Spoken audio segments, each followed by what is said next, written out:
Hey there, I got a comment on the video where I shared about my mental health issues, my long history of depression to be more specific. And it goes like this. I didn't realize that being in a creative field, you need an even brighter personality to get good jobs. I am in corporate, and it's hard because everyone expects you to be an extrovert, to sell yourself, to make jokes, etc., to exude confidence in every level. I guess for quiet personalities, it's hard to work for others and can make you feel stuck in your career. Mental health is also very important, and it is so unfair that people need to push it aside in order to get more money.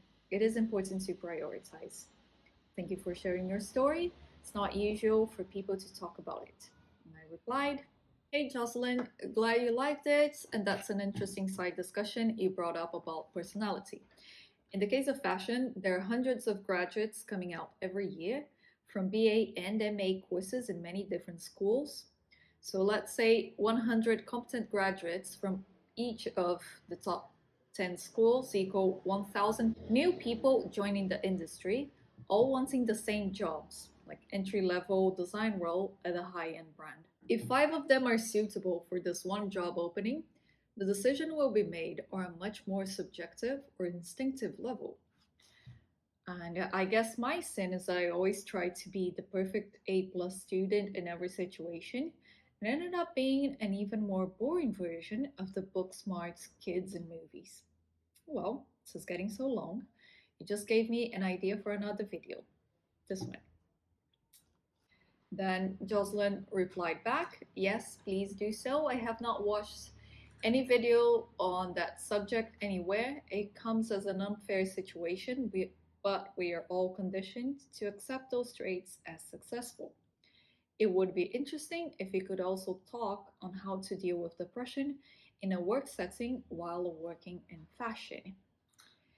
And there is a super big task there, but let's go for it. I'm gonna start really small and stick to the insights I've I've had after reading this comment thread again after I went back to counseling like 3 months ago.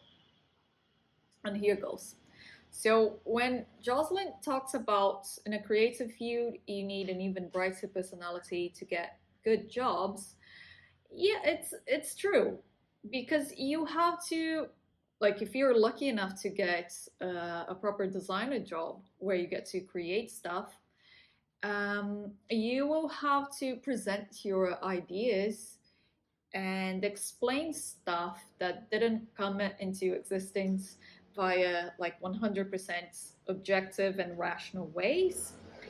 And of course, there is such a thing as a creative process, but even that is not like a rigid formula. So you have to find a way to present your work in a way that is clear and also engaging. In my opinion, if you rely too much on the work speaking for itself, you can also fall into the trap of always playing the role of the misunderstood genius, which also involves a lot of whining and bitching and moaning and possibly binge drinking. And that gets real tired real fast, and your friends are gonna hate you for that. And for people who are in corporate jobs, I don't know how working in that environment feels like because I only worked in a bigger brand something once for like 3 months. That was their trial period, and then I didn't want to continue. And it was the kind of brand. Here I forgot to say, so we were based in Sao Paulo, and this company would send the senior designers to London to buy pieces from like Mango and Bershka and bring back and then copy those pieces. Like, and the pattern cutters and the sample makers would still make some really stupid mistakes. Like, who wants to stay in a job like that? Especially because a lot of the designers were saying that, you know what, it actually looks bad on the CV to have that certain brand there, and some people had trouble finding jobs after quitting. Now, here when we say mental health is important, but we end up having to make a decision to push it aside for a moment because we got to make that money. Uh, I'm trying not to give that worldview too much credit because again, as an extremely sensitive person and an introvert, I've fallen too much into that trap of, oh God, I'm so misunderstood by society. And I really don't want that. I don't want people to be tiptoeing my feelings and treat me like a delicate little thing because they're afraid I might throw a tantrum at any moment. And I don't want people to think that I cannot stand up for myself.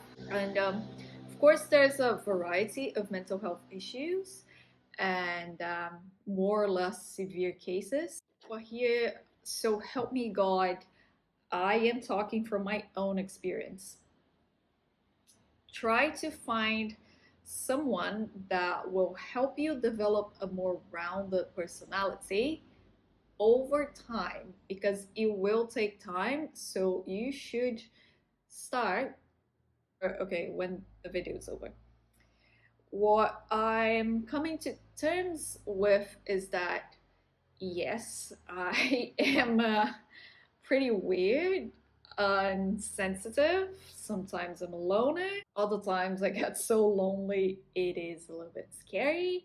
My thoughts are a bit chaotic at times, and if you ever get to see me hanging out with my best friend, yeah, you notice that. I also don't seem to like any of the trends of the day that everyone my age likes, and yeah, I don't need to be reading myself to filth like this. Point is, I can appreciate my own nature, I can own what I am, but I am so much more grateful that I don't feel like I have to, protect myself from the world anymore. I can be assertive when I have to be, or I can be quiet and let it slide, or I can just get fucking angry when that's required.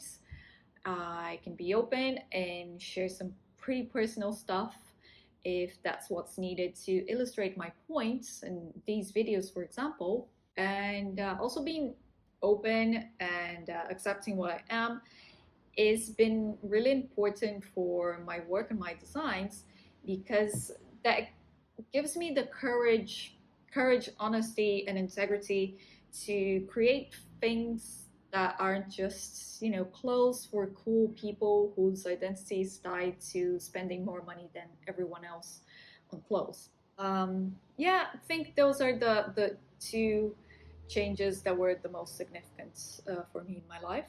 Then getting to the topic of the competition and the job markets possibly being oversaturated.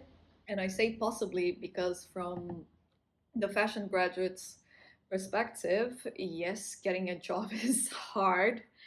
And but then there could be like a headhunter saying like, oh, it's so hard to find the right candidate with just the right stuff. So I don't have the statistics. And One Granary, for example, was already doing a really great job talking about these issues and how hard it can be to establish yourself in a creative career.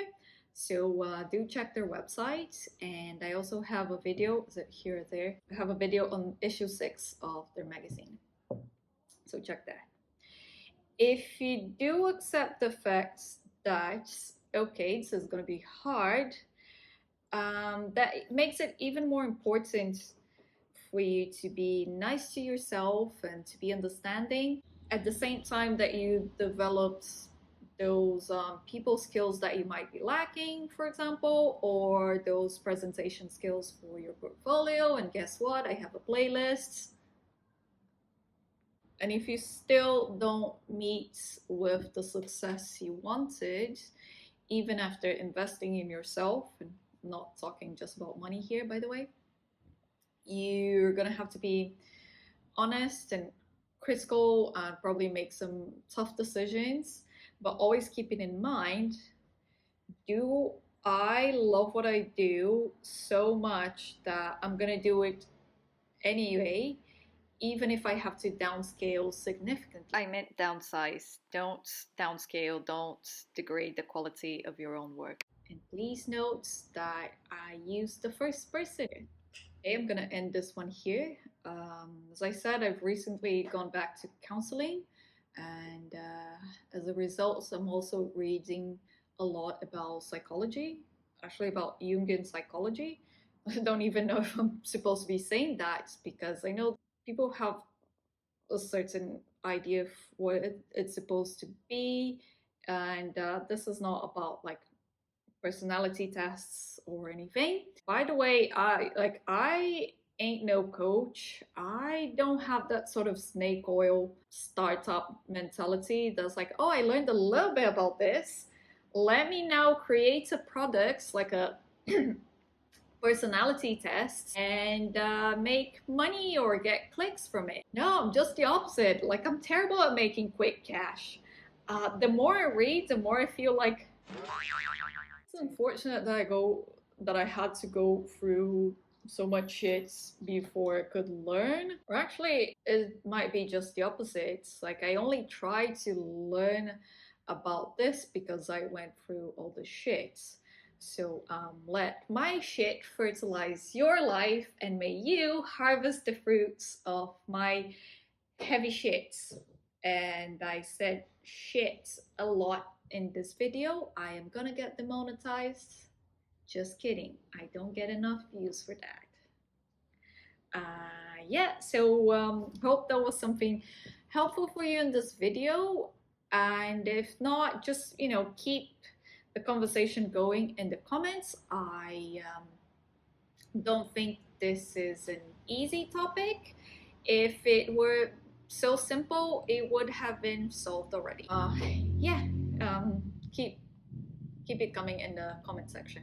So I will see you next time. Bye.